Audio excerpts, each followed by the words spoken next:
It's a simple business reality. Change is constant no matter the project, the sector, or the geographic region. And that means leaders are changing too. Instead of plowing full steam ahead, they're listening to their teams and using those insights to adapt and evolve. There has been a huge paradigm shift in leadership, away from the leader who knows everything and therefore doesn't ask for opinions, to the leader who knows they don't know, knows that they could possibly be missing something, not seeing something, not understanding something. That shift, I think, is huge. It's the shift of humility and vulnerability. The world is changing fast, and every day, project professionals are turning ideas into reality, delivering value to their organizations and society as a whole. On Projectified, we'll help you stay on top of the trends and see what's ahead for the project economy and your career. This is Projectified. I'm Steve Hendershot.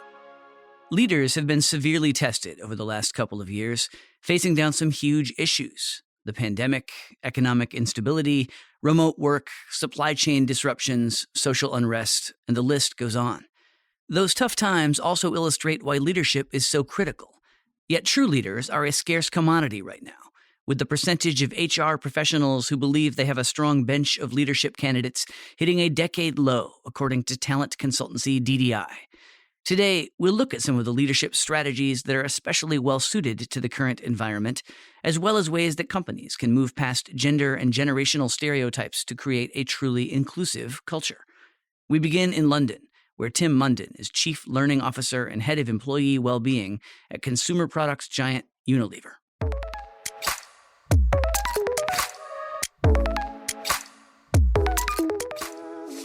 Companies are always looking for leaders who can draw out the very best versions of their team members.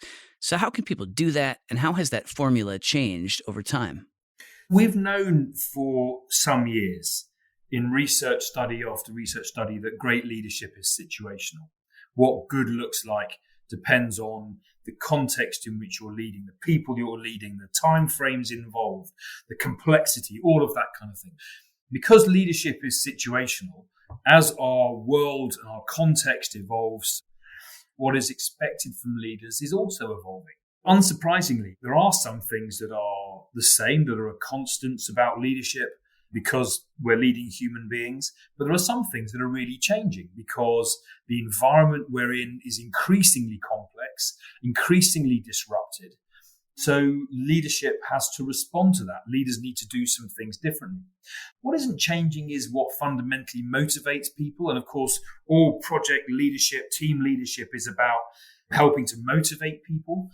And the fact that human beings are purpose orientated and meaning orientated, and we want to do things that are worthwhile, that hasn't changed. What's changing? The complexity of the world, the rapidity of change, the unpredictability of change, the paradoxes that are going on around us mean that actually the context is more and more challenging. It is less and less easy for leaders to always have the answer and be able to make their expertise the basis of their leadership. Actually, more and more now, project leaders, team leaders need to be able to create an environment in which teams can find the answer, rather than the leader coming up with the answer. Create the environment in which teams can problem solve together, rather than the leader solving it. And in order to create that space, what we're discovering more and more, if you want a space that is really inclusive, so everyone can bring their expertise, if you want the space in which teams can take risks in thinking about completely new answers, you have to have psychological safety. You have to create a space in which people don't feel unsafe to bring new ideas, to take risks, to experiment, and maybe therefore to make mistakes. That, I think, is shifting.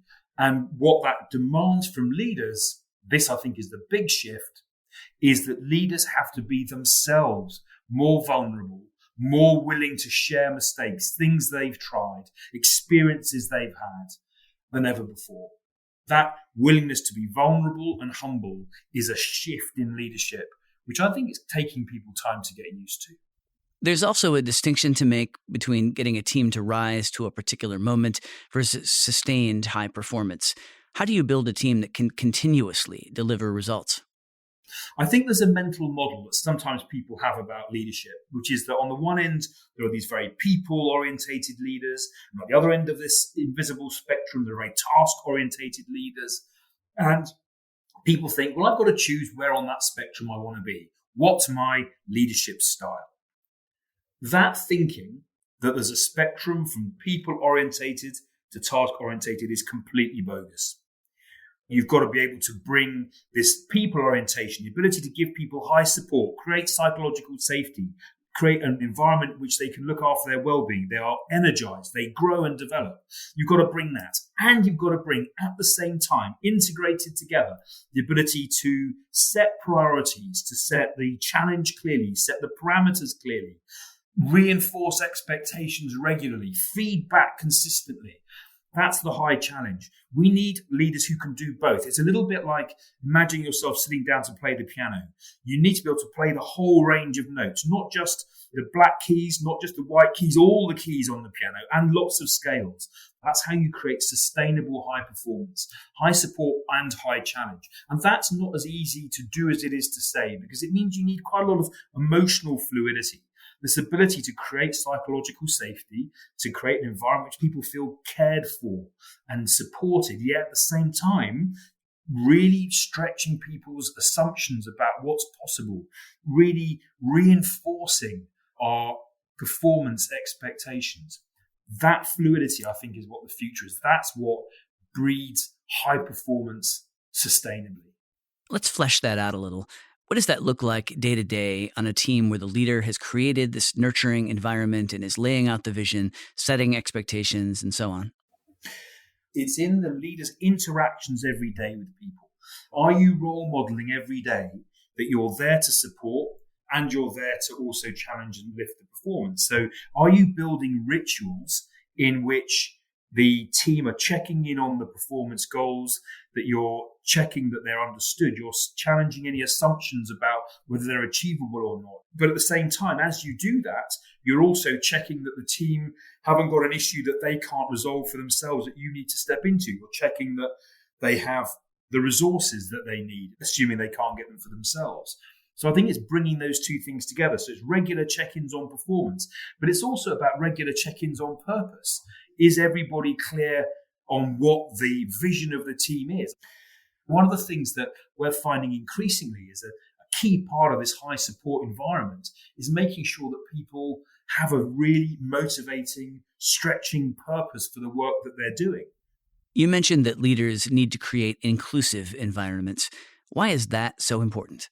Inclusion works at every level, from the individual team leader to whole societies and economies. Inclusion is good, is right, has benefits.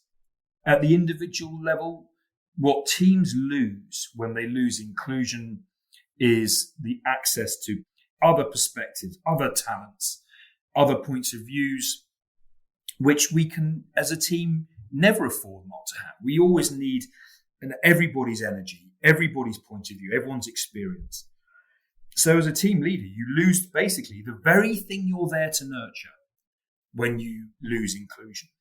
Once we've understood that inclusion is part of our core responsibility as a leader, then it becomes down to how do you build the habits and practices that enable that. You need to make everyone feel safe, that their contribution is going to be treated with respect, that whatever happens, they're going to be treated with respect. And I think that is a lot to do with how we carry ourselves as leaders and how we interact with everybody. It's about how we share our vulnerability, how we share the mistakes we make, even the mistakes we make about inclusion when we get it wrong, when we know we've let a bias or an experience of our own get in the way. Being open about that helps to build psychological safety. It's about humility and vulnerability again amongst leaders. I think it's about making sure you hear all voices and creating processes in teams to make sure you hear all the voices.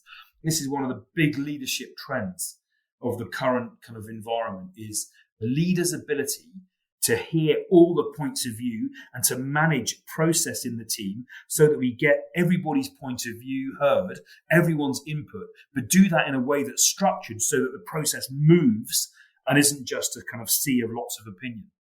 The best companies focus not only on current performance, but also look ahead to the future, which means developing the next generation of leaders.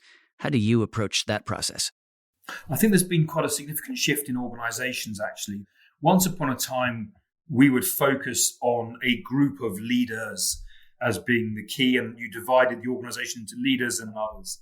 If you're in a fast-moving, agile environment, then everybody effectively is a leader. In the world we're in, where change is so constant, so disruptive, and we know that the more we can empower teams at the front line to create solutions, the better it is. Structure, hierarchy, all those things are actually getting in the way of organizations. And actually, it's how people behave and how they collaborate that really counts. In that kind of environment, everyone's a leader. And I think reframing this to not think just about leaders, but to think about leadership across the organization really helps. Seeing that everyone needs help and support to be the best leader they can be, wherever they are in an organization. Reframing leadership is a start to how you bring more and more people on the leadership journey. The second thing is about helping to give people everywhere across an organization the sense of purpose. That is, what is the organization's purpose? Giving them clarity on what their individual purpose is, because that again is the foundation of leadership. Having created an organizational space in which people can feel their impact and their power actually as leaders at all levels, I think you've got a good foundation. After that, I agree, it's about giving people as much responsibility early as possible. It's about making sure that they have coaching support around them. And certainly in my organization, the thought of how do we develop leaders to take bigger and bigger roles in the future is a constant focus.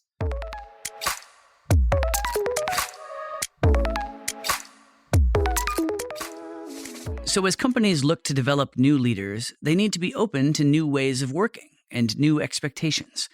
PMI spoke with 3 leaders about the changing landscape. First up is Jaspreet Dol, a project manager at DXC Technology in Manila, the Philippines, and a 2020 Future 50 leader. Like many millennials, she puts the focus on a project's purpose and impact to drive team engagement. Everybody on my project, for example, I want them to know why they are doing what. Because if they know the impact of something that they're doing and what will be the result and what are the consequences if things go wrong, they are likely to be more engaged. Otherwise, if you just blindly give them a project and just ask them to do something, then they are less likely to be that much engaged.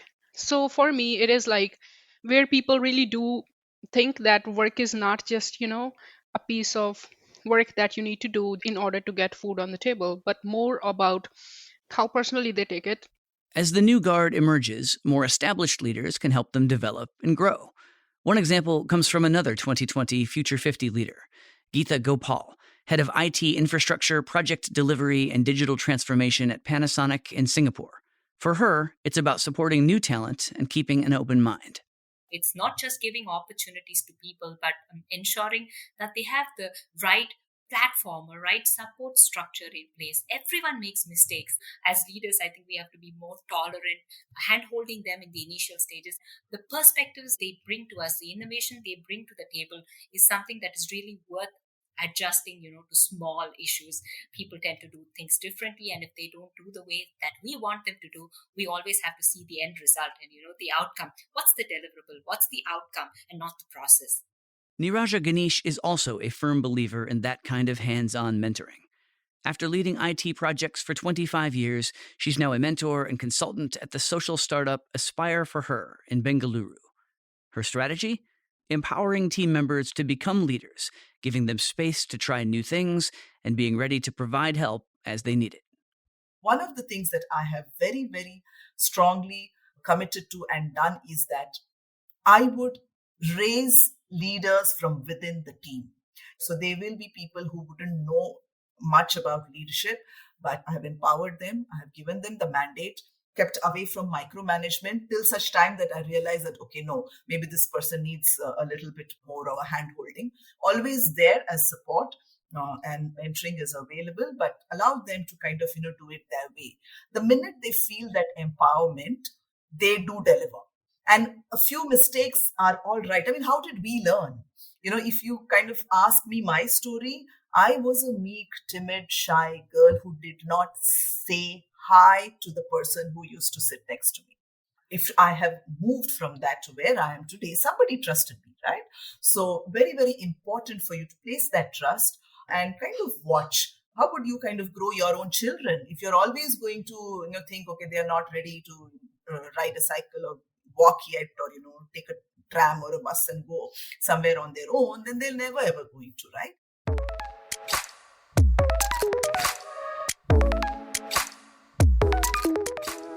Project teams need strong leaders.